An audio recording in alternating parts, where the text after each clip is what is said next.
आप सबका मैं क्रांतिकारी इस्तकबाल करता हूं, आपको जय भीम और लाल सलाम कहता हूं। दोस्तों, मैं यहाँ बैठा हुआ था तो सोच रहा था, कहने को बहुत कुछ है, बताने को कुछ भी नहीं है।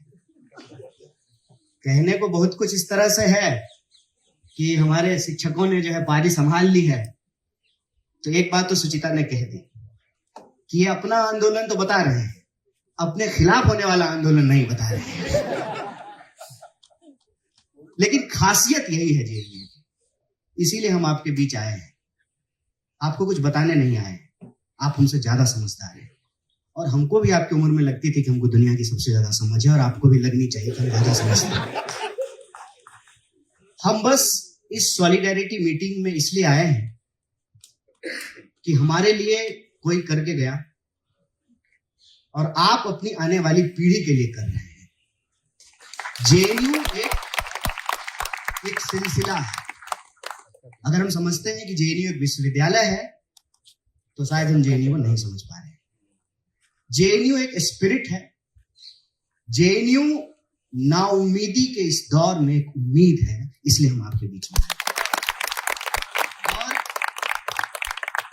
इसमें कोई दो राय नहीं है कि आप जीत जाएंगे।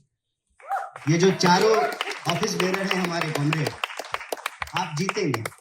आप नहीं जीतेंगे, फिर जेएनयू जीतेगा। बस मैं आपसे 2-3 बात कहूंगा।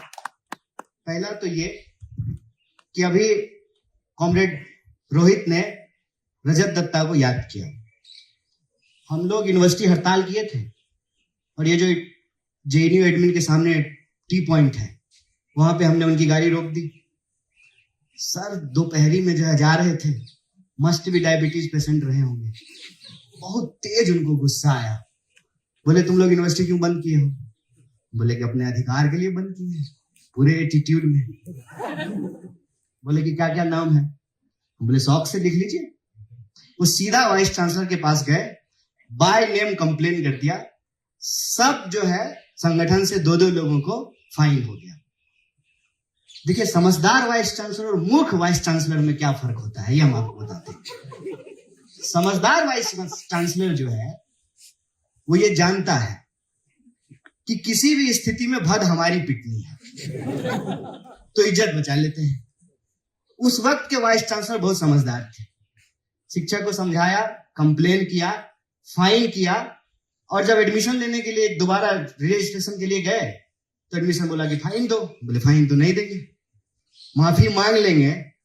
तो बताइए सावरकर और भगत सिंह में क्या फर्क रहेगा? यही तो फर्क है। इसीलिए हमने कहा कि जेएनयू एक सिलसिला का नाम है। तो जो है वाइस चांसलर ठीक है, किसी को बताना मत, फाइन हम भर देते हैं।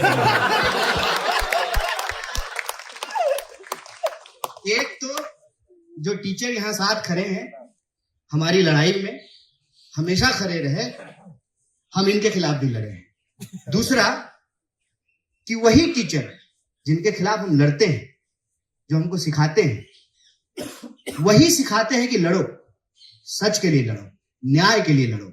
और आजकल एक वर्ड बहुत मीडिया में चलता है ना, सनातन। क्या है सनातन? संघर्ष ही सनातन है। जब से यह सृष्टि बनी है, जब तक यह सृष्टि रहेगी, अगर कुछ सनातन है तो संघर्ष है। इसलिए संघर्ष करने से कभी मत घबराइएगा, चाहे उसका परिणाम कुछ भी हो। और जब हम जेल गए तो सबसे ज्यादा मुखर वॉइस के तौर पे अगर कोई लड़ रहा था तो रजत दत्ता लड़ रहे थे। यहां से हम उनको याद कर रहे हैं। इसीलिए हमने कहा कि जेएनयू एक सिलसिला है और उस सिलसिले में हमको 2-3 बात समझनी है। ये कोई नई बात नहीं है। हम लोग यहाँ कुछ हजार लोग बातचीत कर रहे हैं और ब्रह्मपुत्रा के सामने लाल बेंच पे बैठ करके 3-4 लोग कह रहेगा, ये वामपंथियन सब जो है ना, इनको कोई काम नहीं है। भाई अब तो मैं कांग्रेस में हूं। तो ये ना हमेशा होता है, कुछ लोग लड़ते हैं, कुछ लोग उस लड़ाई का फल खाते हैं और कुछ लोग फल खाने के बाद भी उसका मजाक उड़ाते रहते हैं। इसकी परवाह मत कीजिए, लड़ते रहिए। और कोई बाहर मुझे पूछता है, मेरी अंग्रेजी बहुत अच्छी है, बहुत शानदार है, इतनी अच्छी है कि मैं आज तक उसको बोलने का हिम्मत नहीं जुटा पाया। और जेएनयू से मेरा जो कहिए एक ना लव हेट रिलेशनशिप है, मोहब्बत भी इतनी भी है और गुस्सा भी कभी कभी बहुत आता है। हम बताते हैं 18 में पीएचडी करके हम पहली बार किसी पब्लिक इवेंट में आए, 8 साल के बाद पहली बार आए। और वो इसलिए आए हैं कि हमको लगा ये जेडी में आज तक हुआ ही नहीं। सरकार हमारे खिलाफ होती है, एडमिनिस्ट्रेशन का एक हिस्सा हमेशा स्टूडेंट मूवमेंट के साथ होता है, क्योंकि जेएनयू का एडमिनिस्ट्रेशन कोई बाहर से आकर के नहीं बनता है, जेएनयू के ही टीचर और जेएनयू के ही कर्मचारियों से बनता है। तो जब हम जेएनयू बोलते हैं तो ये सिर्फ विद्यार्थियों का नहीं, विद्यार्थियों का, कर्मचारियों का, शिक्षकों का, पेड़ों का, पौधों का, पहाड़ों का, लाइब्रेरी का, क्लासरूमों का जेएनयू है। और ये जो मानसिकता है ना आज जो हमारे ऊपर थोपी जा रही है कि देश अलग है, देशवासी अलग है, एडमिनिस्ट्रेशन अलग है, स्टूडेंट अलग है, ये जो मानसिकता है इसी को कहते हैं गुलाम मानसिकता। और हमको नागरिक से लगातार गुलाम बनाने की कोशिश की जा रही है। जब हम ऊपर से जाते रहते हैं कभी कभी तो जेएनयू में आज भी सबसे ऊंची कोई चीज दिखती है तो वो लाइब्रेरी दिखती है और मन में एक सुकून रहता है कि चलिए आज भी जेएनयू का एडमिनिस्ट्रेटिव बिल्डिंग लाइब्रेरी से छोटा है। जिस दिन एडमिनिस्ट्रेटिव बिल्डिंग लाइब्रेरी से बड़ा हो जाएगा उस दिन जेएनयू जेएनयू नहीं रहेगा, इस बात को याद रखिएगा। और इसीलिए ये जो लाइब्रेरी का सवाल है और उस सवाल को लेकर के जो जेएनयू एसयू का रेस्ट्रिक्शन है, इसका एक लार्जर पॉलिटिकल और फिलोसॉफिकल कॉन्टेक्स्ट है। फिलोसॉफिकल कॉन्टेक्स्ट ये है कि आप पढ़ने से रोकना चाहते हैं। मैं जब आया जेएनयू तो सतलज में था, तो मुनिरका में कौन रहता है सर? अगर आपको पैसा हो जाए, ईमानदारी से बोलिए, अगर आपको पैसा हो सर, अजय सर आप पसंद यार रहते हैं ना, कौन रहता है मुनिरका में? मुनिरका में वो रहता है जो वसंत कुंज का किराया नहीं दे सकता है। ये इसमें क्या झूठ है? जबरदस्ती का हम कोई नॉस्टैल्जिया नहीं ओढ़ना चाहते हैं। जबरदस्ती का जो है ना, हमको गरीबी का कहानी मत सुना। हम गरीब थे, अब नहीं है। तो ना जबरदस्ती का गरीबी ओढ़ने का बात नहीं, सच्चाई की बात है। तो क्या देश सिर्फ एक तरह के लोगों का होगा कि सब लोगों का होगा? क्या यूनिवर्सिटी सिर्फ एक तरह के लोगों की होगी या सब तरह के लोगों की होगी? यही सवाल है। और देश मतलब क्या? हिमालय, समंदर, नदियां, या देश में रहने वाले लोग? ठीक उसी तरह से विश्वविद्यालय का मतलब क्या? सिर्फ वाइस चांसलर, एडमिनिस्ट्रेटिव बिल्डिंग, सड़कें, या जेएनयू में रहने वाले लोग, जेएनयू में रहने वाली वो तमाम चीजें? बाहर कोई पूछता है जेएनयू की याद आती है? हम बोले आती है, बिल्कुल आती है। जेएनयू नहीं होता तो हम नहीं होते। अब इसमें अच्छी भी बात भी है और बुरी बात भी है, इसीलिए हमने कहा कि लव हेट रिलेशनशिप है। तो बता क्या खास है जेएनयू का? और ये मैं मेटाफोरिकल नहीं बोल रहा हूं, इसको मेटाफोरिकली मत समझिएगा। हमने कहा कि जेएनयू का मतलब यह है कि हमने अपनी आंखों से गिलहरी, कबूतर, बिल्ली और कुत्ता एक साथ खाना खाते हुए देखा है। ये मैं मेटाफोरिकली नहीं बोल रहा। बिहार का एक सुदूर देहात का आदमी हिंदी भी जोर जोर करके बोलता है, हिंदी बोलते बोलते भोजपुरी बोलने लगता है। वो अंग्रेजी की पीएचडी स्कॉलर केरला की लड़की से शादी किया है। बताइए जेएनयू में ही संभव है? नहीं है। इश्क पे मैम ने जो है कविता कही, ये इश्क जो है आपके होने का, आपके बीइंग का, आपके वजूद का, कि तुम्ही तुम नहीं हो, हम भी हैं। देश प्रधानमंत्री नहीं होता है, सिर्फ प्रधानमंत्री नहीं होता, हम भी हैं। विश्वविद्यालय सिर्फ वाइस चांसलर नहीं होता है, हम भी हैं। और क्या मांग रहे हैं? पढ़ने के लिए जा रहे हैं। कौन जाता है? पिटते हैं सारे लोग, आप में से सारे लोग पिटे होंगे पढ़ने के लिए। कौन पढ़ना चाहता है, किसको पढ़ने में मजा आता है, खेलने में मजा आता है, सिनेमा देखने में मजा आता है, रील देखने में मजा आता है, रील बनाने में मजा आता है, पढ़ने में किसको मजा आता है? ये सारे टीचर यहाँ बैठे हुए हैं। सर हम लोग तो खूब इन क्लास जिंदाबाद करते थे और कई बार समय पे असाइनमेंट तो नहीं जमा करते थे। और ये जो रेस्टिगेट हुए हैं ये किसी एवरेज स्टूडेंट से कम ही लाइब्रेरी जा पाते होंगे बेचारे। ये तो दूसरे के अधिकार के लिए रेस्टिगेट हुए।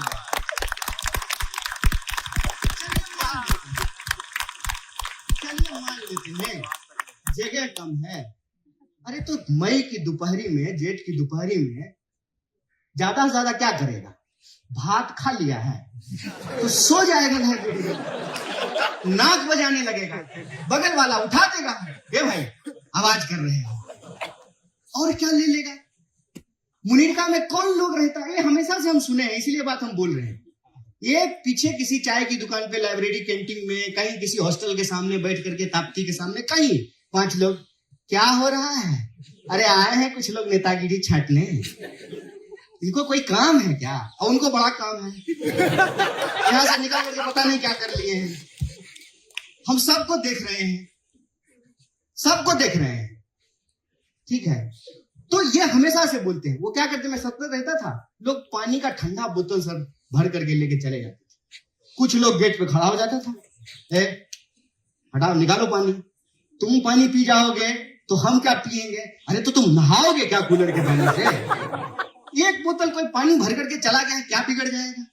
ये मानसिकता का सवाल है। और आपने अंग्रेजी में कहा ना फ्यूडलिज्म, तो मत इतना भारी जार्गन तो मैं इस्तेमाल नहीं करता हूं सर। हमको मिल गया, दूसरे को नहीं मिले, ठीक है? और कुछ लोग तो ये जन्म के आधार पे ले लेते हैं। बताइए, देखे वीडियो, एक महिला अपना जाति बता रही थी। हमने कहा दोस्त इसमें तेरा क्या रोल है? मम्मी पापा को थैंक यू बोलो ना। किसी के पैदा होने में, बताइए मेरे पैदा होने में मेरा क्या रोल है? अब उसके आधार पर मुझे कुछ मिल गया है तो ये गिनाने वाली बात है। और मजेदार बात जान लीजिए, सिर्फ इतने तक नहीं रुकते हैं, और दूर चले जाते हैं, कोई और महान चीज से अपने आप को जोड़ देते हैं। राम परशुराम, कोई ऋषि मुनि, पता नहीं कहां चले जाते हैं। अरे कुछ अपने लाइफ में भी तो पैदा कर लो, कुछ अपने जीवन में अचीवमेंट कर लो ताकि अपना परिचय बता सको। माना कि तुमने मेहनत करके जेएनयू में एडमिशन लिया, बहुत धन्यवाद, तुम्हारी काबिलियत, तुम्हारे मेरिट को सैल्यूट। तुम उतना ही मेरिटोरियस है जितना मेरिटोरियस देश के प्रधानमंत्री है, माना। और इतना मेरिटोरियस है कि इजराइल के प्रधानमंत्री को इंप्रेस करने के लिए डांस कर रहे हैं। हमने कहा देखिए यही ट्रेडिशन है। अब देखिए दो सिलसिला है, एक सिलसिला जेएनयू का सिलसिला है। यहां श्रीमती इंदिरा गांधी के बारे में बोला जा रहा था और हम चुपचाप सुन रहे थे। यह जेएनयू का सिलसिला है। और एक सिलसिला आदरणीय वाइस चांसलर, क्या नाम है उनका? अच्छा, शांति श्री। तो एक तो और तो कुछ समय के बाद से ना ऐसे वाइस चांसलर आ रहे हैं सर कि उनका नाम लेने के लिए डिक्शनरी खोलना पड़ेगा। तो एक उनका सिलसिला है, जेएनयू के विरोध का सिलसिला। ये आइडिया का लड़ाई है। उसमें क्या है ना कि प्रधानमंत्री डांस करते हैं इजराइल को इंप्रेस करने के लिए, वाइस चांसलर डांस कर रहे हैं प्रधानमंत्री को इंप्रेस करने के लिए। और क्या हो रहा है मुझे बता दीजिए तो जरा। एडमिनिस्ट्रेशन में लेटने का कंपटीशन है सर। ऐसा नहीं कि नॉर्मल झुक करके साष्टांग प्रणाम करना है, जमीन को चाट चाट करके कुआं खोद देना है वहां पर। तो एक जेएनयू की संघर्ष की परंपरा और एक यह सिलसिला है। एक जो है ना नमस्ते सदा वत्सले की परंपरा है कि संघर्ष मत करो, माँ बाप के कृपा से अपनी जाति गिना दो, कुल धर्म के नाम से जो है अपना धर्म गिना दो, दूसरे के कर्म को अपना कर्म बता करके अपना अधिकार सुनिश्चित कर लो। माना कि तुम बहुत मेरिटोरियस हो, हम भी थे, हमको कौन सा जो है फ्री में नंबर दे करके जेएनयू में एडमिशन हो गया था सर। आप इंटरव्यू में थोड़ा भी मदद किए थे हमको। इंटरव्यू दे दिए तो कहते हैं पटनायक सर पहले क्यों नहीं बताया जी, बोले पहले बताते तो क्या होता? नहीं नहीं, वैसे ही पूछ रहे हैं, वैसे इंटरव्यू तुम्हारा बहुत अच्छा गया। हम बोले बहुत अच्छा टीचर है, इंटरव्यू के बाद कह रहे हैं। आप सभी तो मेरिटोरियस है ना। ये चारों जो जीत के आए हैं, ये मेरिटोरियस नहीं है? ये भी तो आए हैं एडमिनिस्ट्रेशन का एग्जाम दे करके, ये भी तो एंट्रेंस निकाल करके आए हैं, ये भी तो पढ़ते हैं। इनको कौन से अनुकंपा पे एडमिशन हो गया है? तो हम प्रवेश कर गए हैं, ट्रेन में हमको जगह मिल गई है, दूसरे को नहीं बैठने देना है। ये वही मानसिकता है। किसी तरह से मेरिट नहीं भी हो, जात दिखा के, धर्म दिखा करके, पांव पकड़ करके, सत्ता के सामने नतमस्तक हो करके कोई जगह पा लिए हैं, दूसरे को नहीं घुसने देना है। ये वही मानसिकता है। ये वही मानसिकता है जिसमें द्रोणाचार्य ने ये तय कर दिया कि अर्जुन को तो सिखाएंगे, एकलव्य को नहीं बताएंगे। ये वही मानसिकता है। और यही वो मानसिकता आपको रोज देखने को मिलेगी कि हम सतलज में आ गए हैं ना, हम मुनीरका में रहने वाले किसी गरीब आदमी को अपने वाटर कूलर से पानी नहीं पीने देंगे। हम जेएनयू में आ गए हैं, हम किसी और को लाइब्रेरी में नहीं पढ़ने देंगे। याद रखिएगा कि आप जेएनयू में ऐसे नहीं आ गए, हम जेएनयू में ऐसे नहीं आ गए। ऐसा ही नहीं जो है हम जेएनयू में एक दिन प्रेसिडेंट हो गए, और ऐसा ही नहीं जो है हमको सरकार पकड़ करके जेल में डाल दी। हमारे पीछे लोग लड़े थे, इसलिए कन्हैया कुमार बन करके यहां खड़े हैं। जेएनयू ऐसा नहीं बन गया, कोई इसको बनाया है, कोई इसके लिए लड़ा है। तो मैं जेएनयू के स्टूडेंट से सिर्फ इतना बात कहता हूं, रे भाई नमक हराम मत हो। तुम्हारे लिए कोई लड़ा था, तुम भी आने वाले लोगों के लिए लड़ो। और आज ना ये शुरुआत है, ये वाटर टेस्टिंग है। इस बात को याद रखना। हमेशा भाग जाना आसान होता है। जब क्रैकडाउन हुआ था, मैं ज्यादा नॉस्टैल्जिक दुनिया में नहीं जाना चाहता हूं, क्या कहानी गिनाता रहूंगा। आज की लड़ाई है, नया सवाल है, और बहुत सारी चीजें बदल गई हैं। मुझे यहीं आकर के बहुत कुछ अजीब लग रहा है। जैसे पानी जब मिला पीने के लिए, हमने कहा कि भाई स्टूडेंट यूनियन के प्रोग्राम में आजकल बिस्लरी का बोतल मिलता है, उसके बाद चाय मिला, उसके बाद इनको भी मिल रहा था। और आप जितने लोग सामने बैठे हैं, मैं बमुश्किल किसी को जानता हूं। एक हम अपने शिक्षकों को जानते हैं, लव हेट रिलेशनशिप, और दूसरे वो गार्ड साहब जो हमारे साथ हैं, यही रह गए हैं। उसी तरह से आप भी बहती हुई नदी का पानी है, आज है कल चले जाएंगे। यह परंपरा कायम रहनी चाहिए, यह सिलसिला कायम रहना चाहिए, यह वजूद बना रहना चाहिए कि कल को फिर जेएनयू की सीढ़ियों पे खड़ा होकर के कोई नौजवान इश्क करने की हिम्मत करे और सत्ता की आंख में आंख डाल करके सवाल पूछने का हिम्मत करे कि ये देश जितना तुम्हारा था उतना ही हमारा है, और उतना ही आने वाली पीढ़ी का है। विश्वविद्यालय कायम रहनी चाहिए। या विश्वविद्यालय उस सपने को जीता है जो सपना इस देश का संविधान हमको दिखाता है। वो सपना बराबरी का सपना है। वो सपना जन्म के आधार पर किसी के साथ भेदभाव नहीं होने का सपना है। वो सपना हमारी भाषा, बोली, क्षेत्र के आधार पर जो हमारे साथ शोषण होता है, उस शोषण की समाप्ति का सपना है। हम ये नहीं कहते हैं समाप्त हो गया। और मैंने कॉमरेड सुचिता को कहा, जानते जेएनयू का मजेदार बात क्या है? अभी तक तो 2 ही पार्टी सरकार में आई है ना, तो 2 ही पार्टी का लोग विरोध किया है।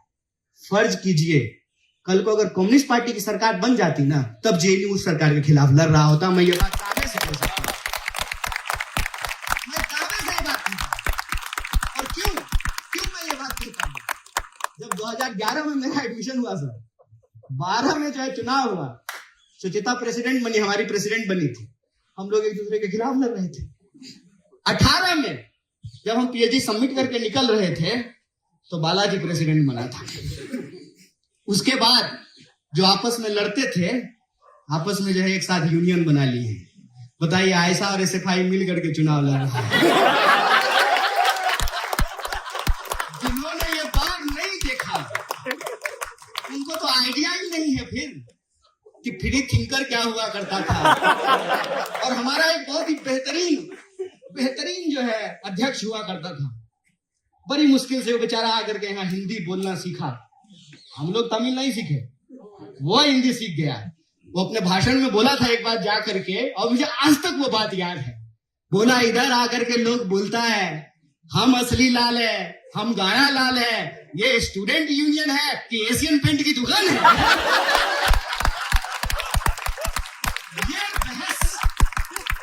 ये बहस हमेशा इस विश्वविद्यालय में रहेगा।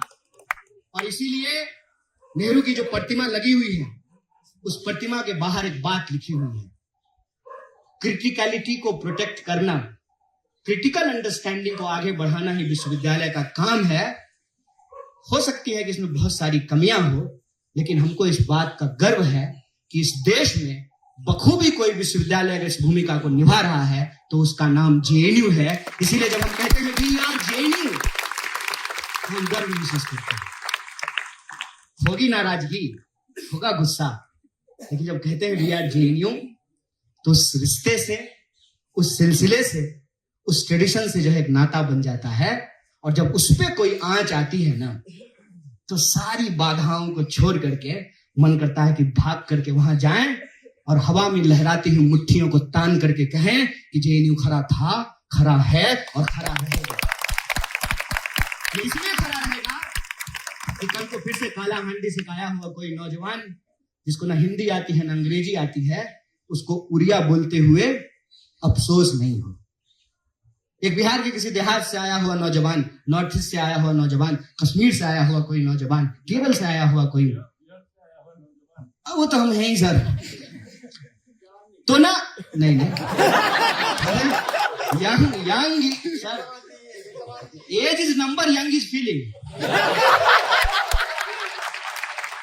तो हम ये कह रहे हैं कि वो सिलसिला कायम रहना चाहिए। और ये जो पूरा का पूरा मसला है लाइब्रेरी का, इसको यूं समझ लीजिए कि ये ना वाटर टेस्टिंग है। इसको ये मत समझिए कि फेस रिकॉग्निशन, ये सब डिवाइड करने का कोशिश है। सर्विलांस, सिक्योरिटी, अरे कौन सा वहां परमाणु बम रखा हुआ कि कोई चुरा करके चला जाएगा, फॉर्मूला रखा हुआ है। वो तिरंगा सिनेमा में एक नहीं था कि हमने जो है सर्किट निकाल लिया है, फ्यूज कंडक्टर, कौन सा फ्यूज कंडक्टर वहां रखा हुआ है? कौन किताब चुराता है? किताब ही तो सर एक ऐसी चीज है, कोई चुराता नहीं है, आप कहीं छोड़ करके चले जाइए। तो लाइब्रेरी रोक रहा है, ये अभी लाइब्रेरी रोक रहे हैं। असल बात मैं बार बार जो कहता हूं, देखिए हम लोग एक बड़े नाटक का छोटा सा पात्र है, बहुत छोटा सा। Privatisation of profit, socialisation of loss, monopoly of power. और ये जो एप्स्टीन में निकल करके सामने आ रहा है ना, ये इसकी हकीकत है कि दुनिया भर के चोर जो हैं ये एक इकट्ठा है और चारागाह बना लेना चाहते हैं दुनिया को। और विश्वविद्यालय उनके आंखों में खटकता है, क्योंकि विश्वविद्यालय आपको सवाल पूछने के लिए सिखाता है, विश्वविद्यालय आपको क्वेश्चन करने के लिए सिखाता है।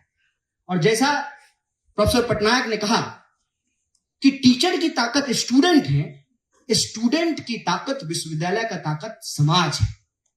इसीलिए आप बार बार देखेंगे कि विश्वविद्यालय को समाज से काटने की कोशिश की जाती है।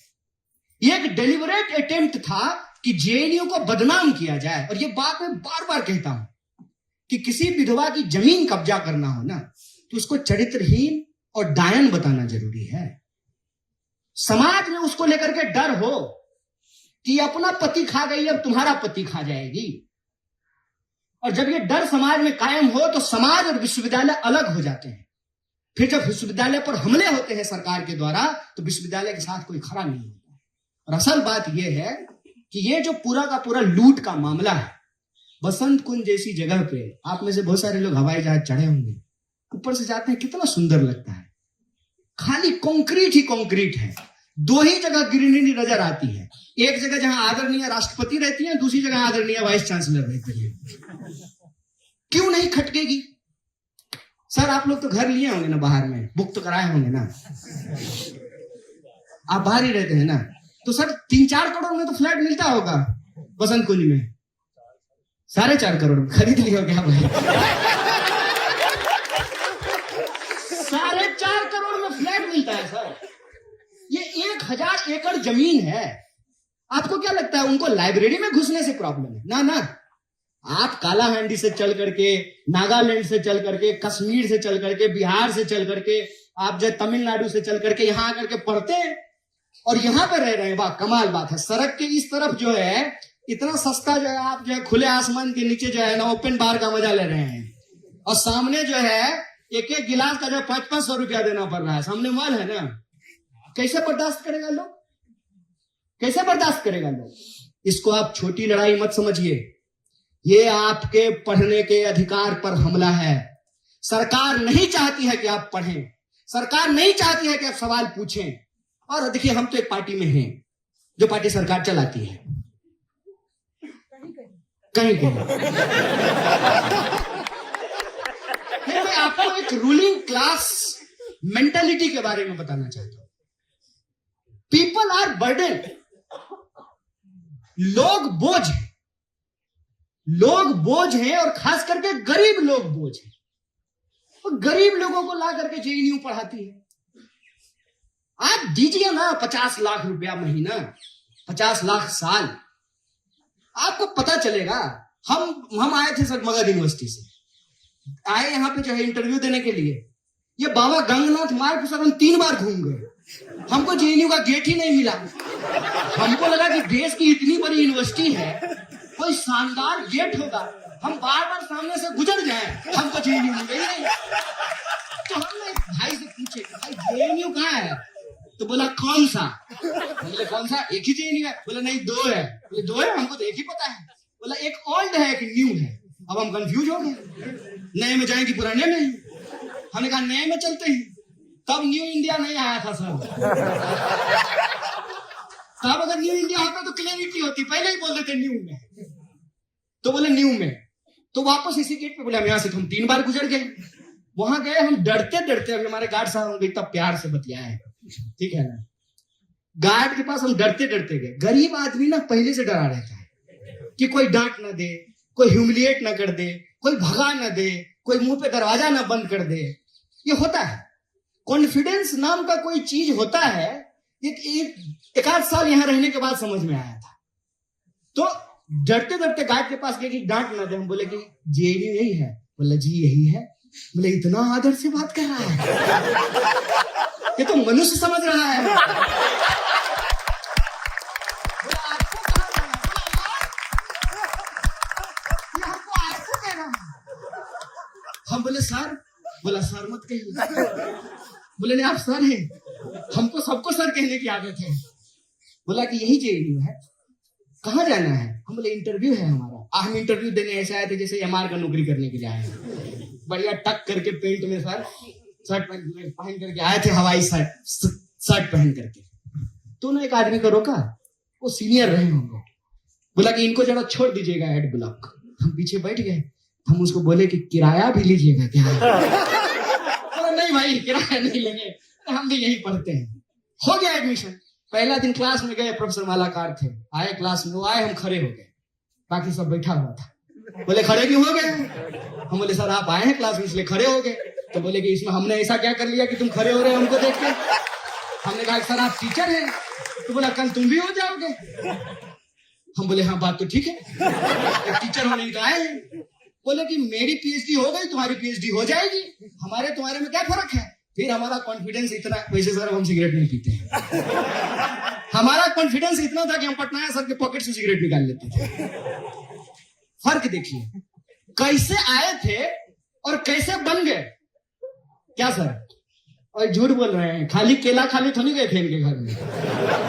20 दिन जेल में थे, बड़ी जोर से तलब हो गई थी। तो मैं सोचा कि सर के पास आता हूं,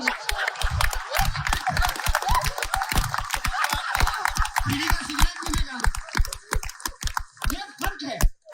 ये मैं अपनी आप बीती आपको बता रहा हूं, और ये मैं पहली बार पब्लिक में बोला हूं। तो और जेल जो है, जेल का मजेदार बात, सब 83 की बात बोल रहे थे।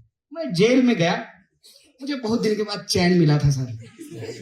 इतना दुखी मत होइए कोई अगर जेल में जाए तो, खुश होइए। पता है क्यों? क्योंकि एक असली बात कोई नहीं बताएगा। इनमें से अगर कोई भी जेल में चला जाए ना, संघर्ष कीजिए लेकिन दुखी मत होइएगा। क्यों? क्योंकि जब आप सुबह 2 बजे अपने स्टूडेंट यूनियन के लीडर को, लीडर तो मत ही बोलिए, बेचारे वर्कर हैं, प्यून हैं वो आपके, फोन करके जब कहते हैं ना कि हाँ जी रिजर्वेशन काउंटर सुबह कितने बजे खोलेगा? अरे तुम रेलवे इंक्वायरी है। मतलब स्टूडेंट यूनियन का मतलब परमानेंट 24/7 पानी नहीं आ रहा है। स्टूडेंट यूनियन को फोन करो और नहीं अगर फोन उठाए आना अगली बार वोट मांगने के लिए। ये जो कॉन्फिडेंस है ना आपका, यही नागरिक होने का बोध है। मैं एक संगठन का प्रभारी हूं सर, जिसका कपड़ा का बैनर का आप बात कर रहे थे। आपके कपड़ा का बैनर सामने लगा हुआ है। समय बदलता है। स्टूडेंट यूनियन का टीचर जब चलता है ना लीडर, तो लगता है कि कोई एमपी जा रहा है। यहां स्टूडेंट यूनियन का लीडर गुजर जाए पता भी नहीं चलेगा लीडर है। मैं ऐसे ही एक प्रोटेस्ट में गया था। एक दूसरी यूनिवर्सिटी का प्रेसिडेंट आया और बोला कि ये प्रेसिडेंट है, शक्ल कैसी लगती है उसकी। मैं सुन लिया उसको। मैं पलट करके बोला भाई, संघर्ष करने के लिए लोग चुनते हैं, मॉडलिंग करने के लिए थोड़ी चुनते हैं। ये जो आपके नागरिक होने का बोध है ना, मैं सिर्फ जेएनयू के अपने विद्यार्थियों से बात करना चाहता हूं। मुझे कोई हक नहीं कि आपको कुछ बताऊं समझाऊं। बस मैं भी आपकी तरह का भी यहाँ विद्यार्थी था, आपका अनुभव साझा कर रहा हूं। ये जो संघर्ष करने का जिम्मेवारी आप देते हैं, हम लोग कहते थे अक्सर कि student union seat of power नहीं है, सीट ऑफ स्ट्रगल है। अगर आप यहाँ आए तो संघर्ष कीजिए। और ये स्टूडेंट के दिमाग में क्लियर है, तभी तो रात को 2 बजे फोन करते हैं। तो गलती से अगर कोई जेल चला जाए, मैं बता रहा हूं, ये बहुत खुश होंगे। पता है क्यों? सोएंगे, बहुत बढ़िया नींद है। कोई फोन नहीं करेगा। पानी नहीं आया है, सतलज में पानी नहीं है, ताप्ती का पानी खत्म हो गया है, रिजर्वेशन काउंटर नहीं खुल रहा है, लाइब्रेरी में कुछ हो गया। फुर्सत मिली, बढ़िया से शांति से जो है पीएचडी लिखेंगे। और आजकल रूमी बहुत मशहूर हो गए हैं, हम भी काफका और रूमी पढ़ेंगे जेल में बैठ करके। क्या जेल जब गए, 83 की बात कर रहे थे लोग, तो मैं सो करके उठा था। एक आदमी आया और कहता है, और कॉमरेड कैसे हो? हम बोले जेल में।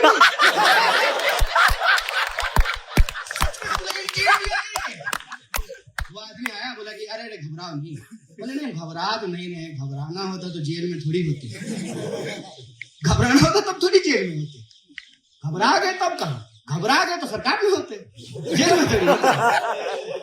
तो जो है वो आया, बोला कि अरे हम भी आए थे यहाँ पे, तुम्हारे जो है ना टीचर मलाकार और पटनायक, उन लोगों के साथ हम भी आए थे। बोले आप क्या करने आए थे?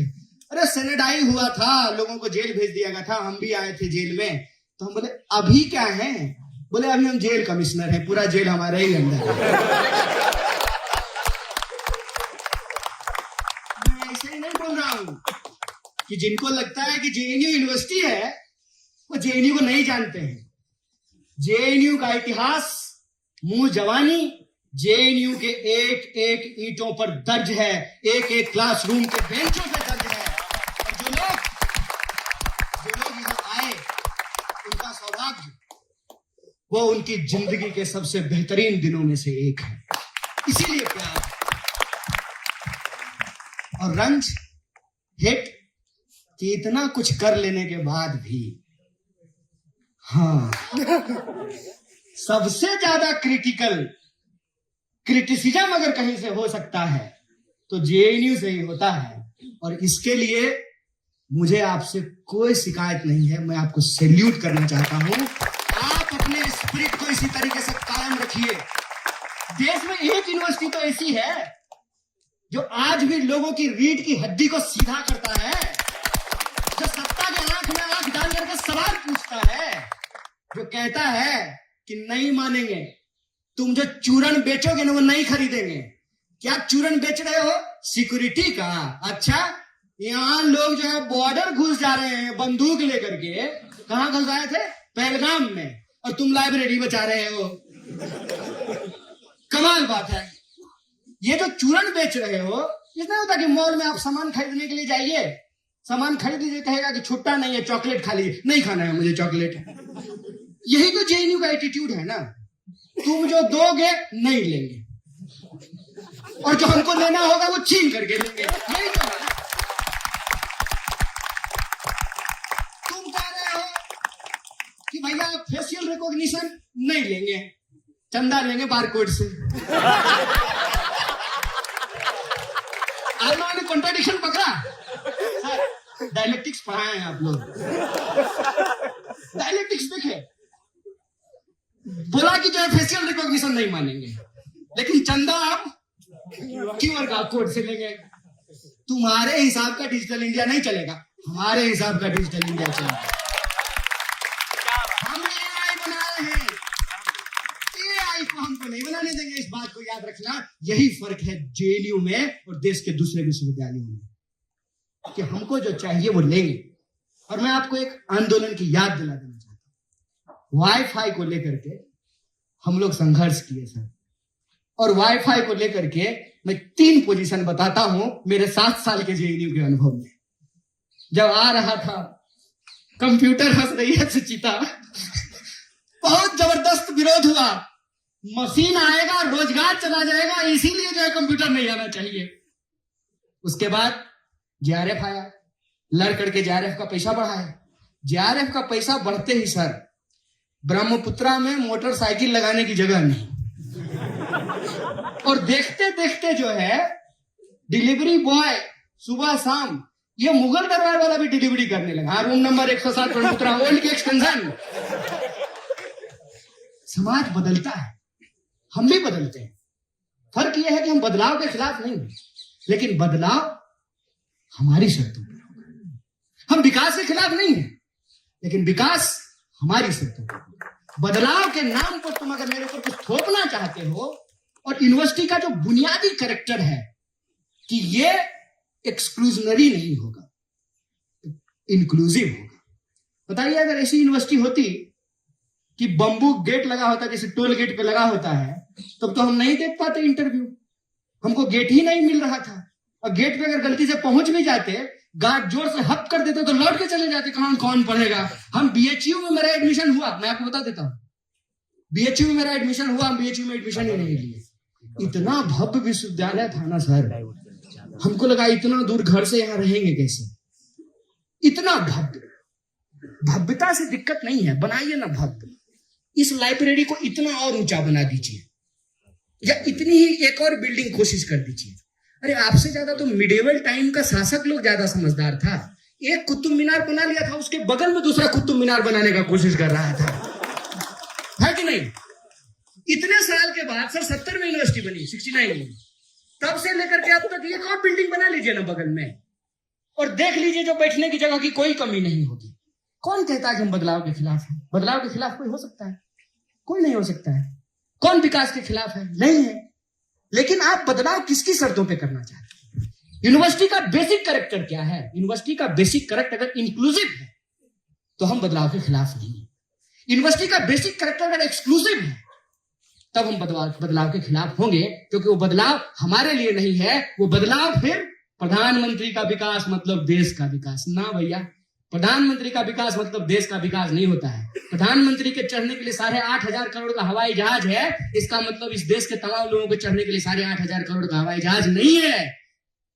रेलवे में लोगों को टिकट नहीं मिलता है, भूख से लोग मर रहे हैं, सांप काटने से लोग मर जा रहे हैं, और 5 ट्रिलियन की इकोनॉमी बनी है। यहां बैठे हुए इकोनॉमिस्ट इतने बड़े रोहित दलाल, 5 ट्रिलियन की इकोनॉमी है। अब 5 किलो अनाज लेने के लिए 80 करोड़ लाइन में लगे हुए हैं। बताइए देश इतना मजबूत हो गया कि 80 करोड़ लोग कौन है जो 5 किलो अनाज लेने के लिए लाइनों में लगे हुए हैं। सर तुम कहते हो, ये आखिरी बात में बोल रहा हूं, तुम कहते हो कि जेएनयू धर्मशाला बना दें। मेरा एक जिगरी संगी दोस्त है, ये कंफ्यूज मत होना भाई, विचारधारा के आधार पर संबंध नहीं बनते हैं। विचारधारा रहते हैं, विरोध भी रहता है, सहमति रहती है, असहमति रहती है। ये क्या लगता है ये लोग आपस में नहीं लड़े हैं? खूब लड़े हैं। और आप लोग आपस में नहीं लड़ेंगे? लड़ेंगे। सह अस्तित्व में जीवन है।